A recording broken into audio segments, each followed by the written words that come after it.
Okay, here's that red Durango. It's been sitting here for probably 2 years. We come up here and crank it every once in a while.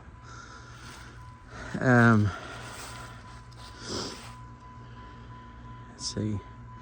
Trying to take a look around and see what to talk about. We started doing a little bit of body work right here. I'm not really sure. My grandpa just started doing this. And I don't recall there ever really being anything here that was worth trying to primer. He used to be a body man. And he started working on that maybe as a side project. I'm not sure. Now on this side over here, see where was it? There was a small little tree branch that come down and caught it right there. If I was going to do work on something, it would have been there. And all this stuff you see here is just mildew from it just sitting here. Where this is kind of it's a place where we keep some of our extra cars. There's my mom's old car. I don't have access to a pressure spray up here, so I never could really keep it pressure right, or pressure cleaned. So it's been sitting here. We drove it. Okay, so the story was, engine was good. It's got the V8 Magnum in it. I think, what is it, 5.2? It's an SLT package. Now my grandpa also wanted to switch to the leather seats in there, but we've got the cloth seats, but we had the leather seats too. All those goes with it. I still need to clean out the back seat.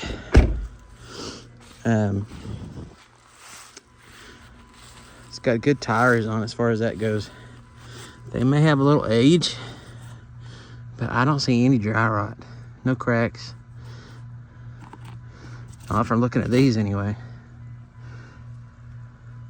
I swear I wish I could get a pressure washer up here, but it would really help presentation.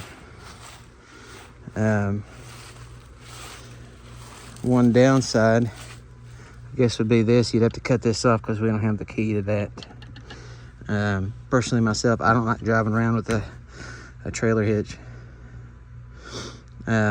See, last time it was actually tagged and on the road was 2011, but we would drive it up and down that hillside up there doing different things that require a lot of power. We had a little car trailer we would haul things with.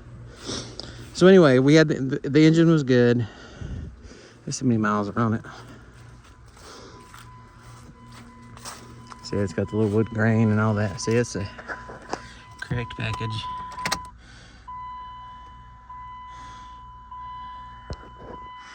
$143,000 miles.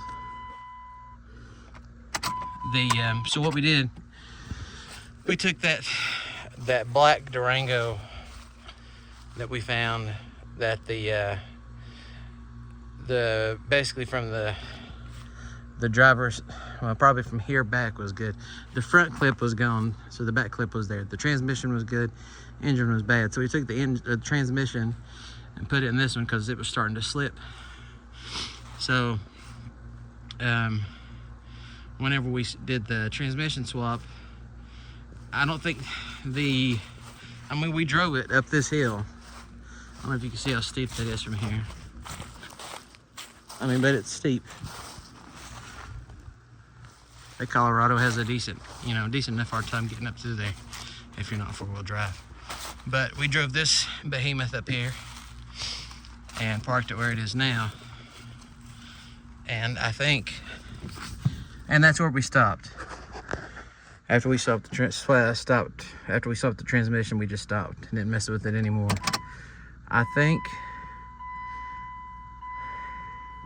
See, I put some fresh gas in it, but I think it could stand a little more.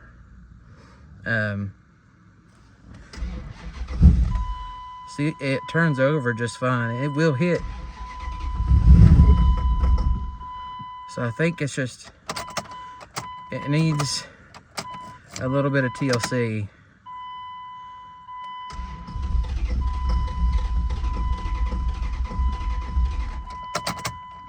Something's going on. Do you see how that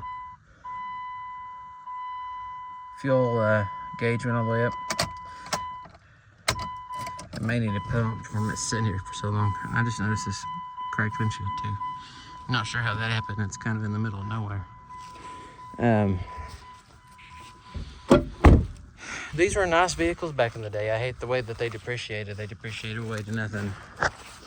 I mean, back in the day, this was like, you know, low 30s, low 30,000.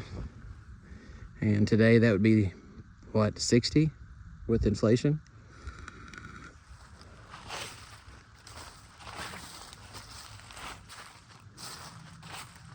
But yeah, so getting back to get up here, you see where I left it at, 4-wheel high, got it up here. It's got the hookup for the trailer brakes because we had a car trailer, like I said. It's got the CD changer. These are parts from a different car that I was working on. I had an old Neon I was working on.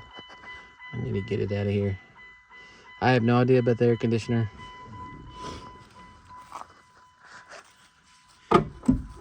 Prior to the only rust that I can really see, and people tell me that I say too much in these videos, but I think it's right, because if somebody comes and takes a look at it, they're going to see everything anyway. Little dent right there. If these things matter to you, one good thing about having a metal bumper is that it's tough, but another thing is that, like most things that's metal that sees salt that gets sprayed up underneath, that's kind of hard to spray out, it'll rust. So it's got a rust hole there, here. See, that one's kind of big. Kind of almost fit my hand in there.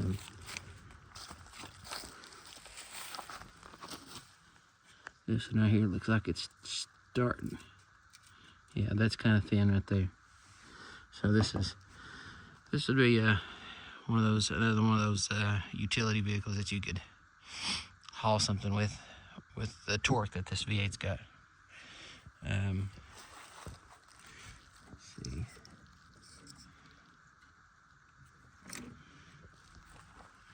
Let's see. What else? Yeah, I wish I could pressure spray that, make it look a lot better. But you get the raw and uncut. Look at it. Paint's starting to peel there. You see just a thin little layer of rust back there. Really thin metal there. Can't see anything from underneath. All this plastic in the way. I do see a little bit of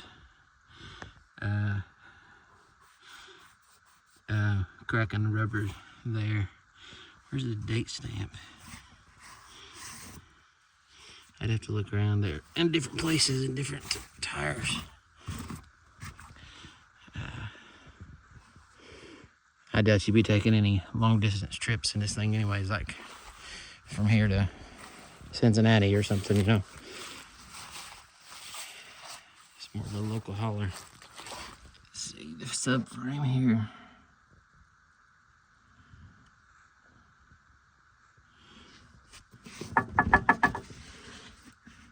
And this thing definitely held up better than my Toyota Tacoma did.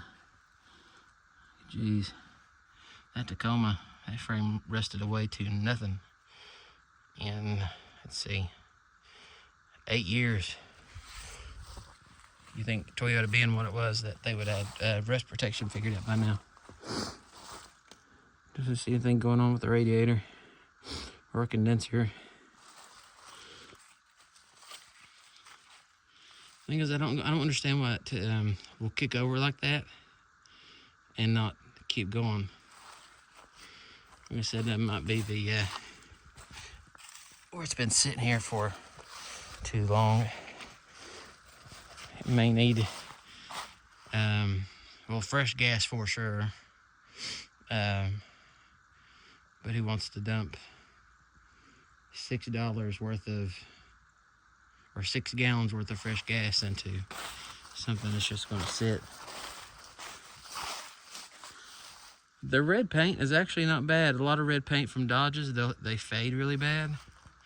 And not to say that this doesn't have any paint fade, but I've seen others that this particular shade of red on Dodges late 90s, early 2000 Dodges, they faded really bad. But this one held up pretty good.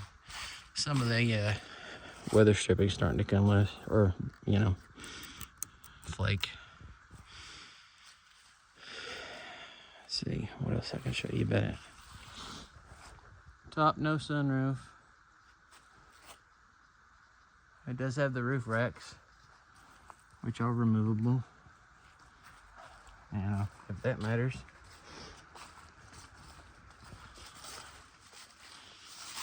But this was a Hoscat as far as hauling things around. We ended up getting a GMC dually to kind of replace this.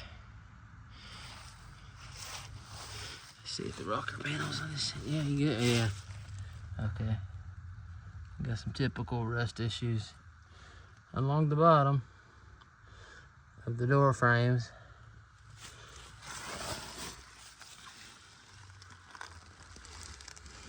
Looks like the catalytic converter and all that's still intact.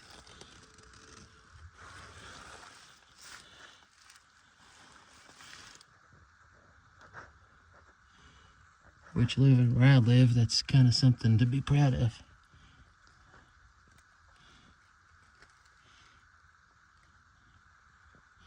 All of this stuff just looks like surface rust. As far as on the frame, I'm dropping everything I got out of the pockets. Frame mount. Yeah, that's just surface rust. Can't really see too much without being on a lift. Leaf spring, as far as I can see, they're all intact. Little mud dauber's nest. I'm not gonna charge extra for that.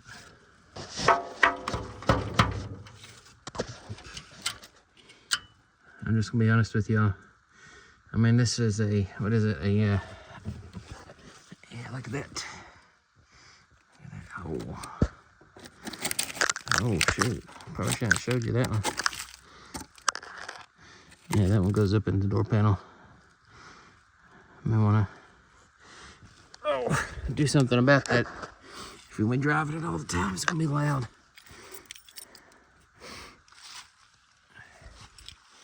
Not to mention, if you're in West Virginia, I don't know how strict they are on rust in Kentucky. As long as it's got 4 wheels and it drives, they don't care.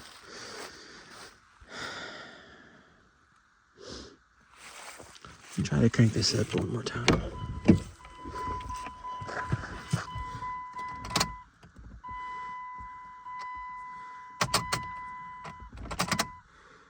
See, I know it doesn't have a full tank. I don't believe. No, I don't think so, because then it goes back down to the empty, doesn't it? Or is that a symptom of something else? Oh, the battery's going dead. See, it'll start. So I got that little Colorado battery in here, and it's a weak battery to begin with. Let's see if we get this thing out of here. I'll worry about it off camera. But there you go. I'll show you the back seat. It got papers and stuff that I need to get out of here. This is, like I said, from another car. Just take everything out of that car, put it in this one for the time being. But yeah, the leather, all the leather stuff goes with it. It does have rear AC, at least rear air. I wish I could start it up and test all this stuff out for y'all. But there you go. If you have any questions, let me know. If you wanted it, of course, I'd have all this stuff out of here. I might be able to beg the neighbors up there to let me use their water, but it's questionable. They're not home that often. Okay, guys.